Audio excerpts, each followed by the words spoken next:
Hi friends, it's Julie. Welcome back to my channel. Today I'm finally here with a new video for you guys. Hello. I know it's been a couple weeks. Again, I'm pretty sure I've only posted like 2 videos this month. I'm so sorry guys. I've just been in such a reading / filming slump. Like honestly, I have not finished a book in like 3 weeks, which is just craziness for me.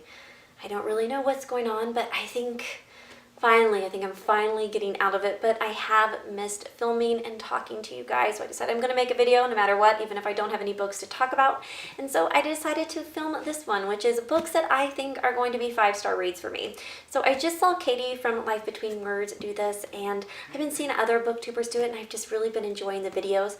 I think the first booktuber to do it was Mercedes from Mercy's Bookish Musings, but yeah, lots of people have been doing it recently, so I wanted to give it a go. I have 5 books here to share with you guys. 2 of them are fantasy, 2 of them are horror, and I have 1 sci-fi. So some of my favorite genres. But the first book I'm going to mention is Daughter of the Forest by Juliette Marillier. Now I attempted to read the first book in Juliette Marillier's young adult series. I can't even remember what it's called now. And I ended up DNFing it. But I DNF'd it because it had insta-love in it, which I just can't deal with insta-love. But the writing was so good. Like, I just loved her voice and her writing. It was very kind of whimsical and beautiful. I absolutely loved it. And so I knew that I wanted to check out one of her adult books. And this is the first book in her Seven Waters trilogy, which is a very well-loved adult fantasy trilogy. And I have a feeling that I'm probably just really going to just love it. I don't know why. I think that I am. And this book is about this young girl named Sorka, who is the only daughter of like 7 children. Her mother, I believe, is dead, or I don't know. Her mom's not around, and she's being raised by her father. Well, her father gets remarried, and he ends up marrying some sort of like evil enchantress, and she puts a curse on him, and somehow it involves like all of her brothers, all of her 6 brothers, and Sorka is the only person that can lift this curse.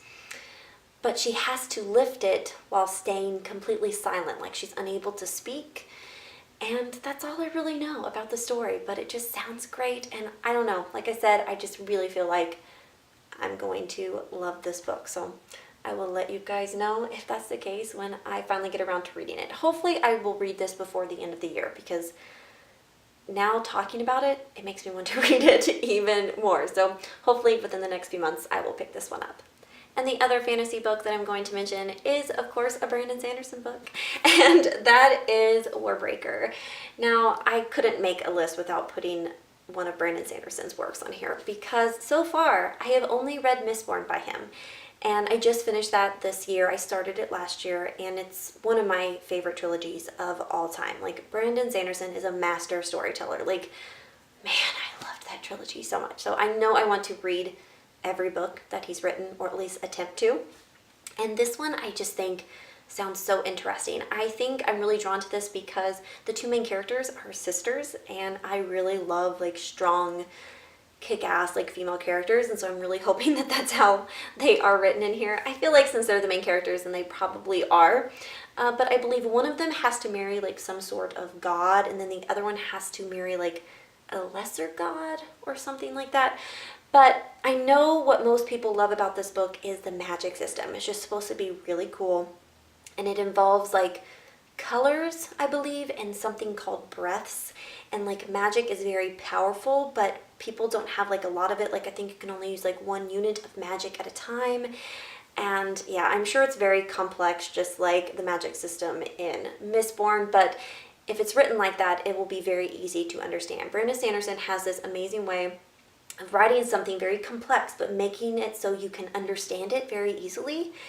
And one other thing that I really like about this is, so far this is only a standalone, which is very rare in adult fantasy.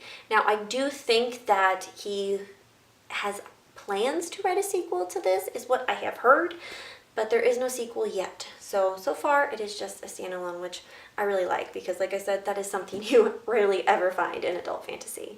Now moving on to the sci-fi book I put on this list, and that is A Closed and Common Orbit by Becky Chambers. Now this is the follow-up, I don't believe it's a sequel, to The Long Way to a Small Angry Planet, which is a book that I read earlier this year and loved. Absolutely loved. It's one of my favorite books of all time. And Becky Chambers is just another one that, man, can she write. Her characters are just absolutely incredible. And in this book, we follow two characters that we met in the first book. Now, I can't tell you those characters because I feel like it gives kind of something away that happens at the end of The Long Way to a Small Angry Planet. But I just honestly think that from now on, anything that Becky Chambers ever writes, I will read. I just connect with her writing so much, and I've heard nothing but wonderful things about this second book, and I don't know why I haven't read it yet. I really don't know what's wrong with me, because I'm pretty sure I will love this, and then probably at the end of the year I will have two Becky Chambers books that make my top 10 of the year, because man, I just absolutely loved The Long Way to a Small Angry Planet. And now moving on to the two horror novels that I have on this list, because of course I have to put some horror on here. And the first book is one that I've actually already mentioned on my channel. It was a book that I was thinking I was going to start and get into, but I never actually read it past the first page because I got pulled into some other books. But that is The Witching Hour by Anne Rice. Now this is the first book in her Mayfair Witches series, and this is just supposed to be absolutely incredible. It's supposed to be one of the best witch series like ever written. And I did read the first page and I loved the writing. And I wish I could have continued. I had some other books that I was joining in on buddy reads and things like that. And this book is massive, so I know it's going to take some time to get through. It's like almost 1,000 pages. But I just can't wait to read this. Like, I am such a sucker. I know I've mentioned this multiple times, but I am such a sucker for witch anything. Like, I love witches. I've been obsessed with witches ever since I was a little girl.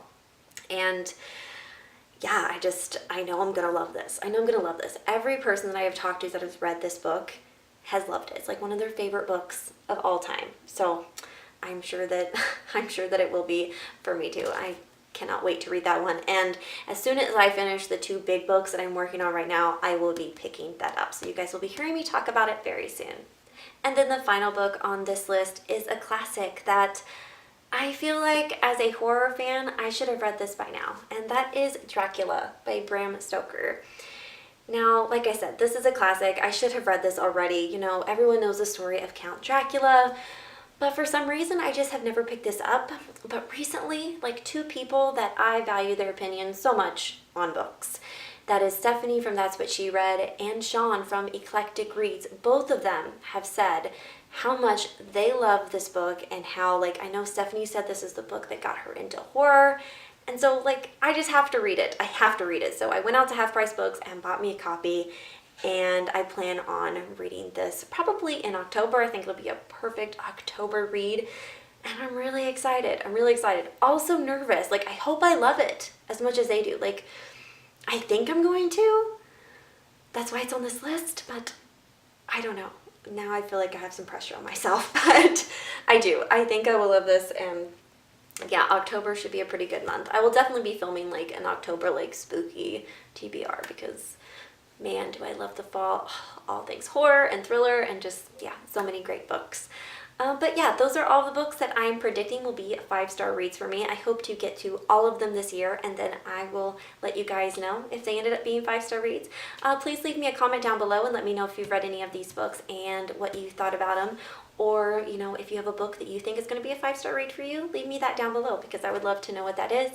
But I think that's it for the day, guys. Thank you so much for watching, and I will see you all again very soon. Happy reading. Bye.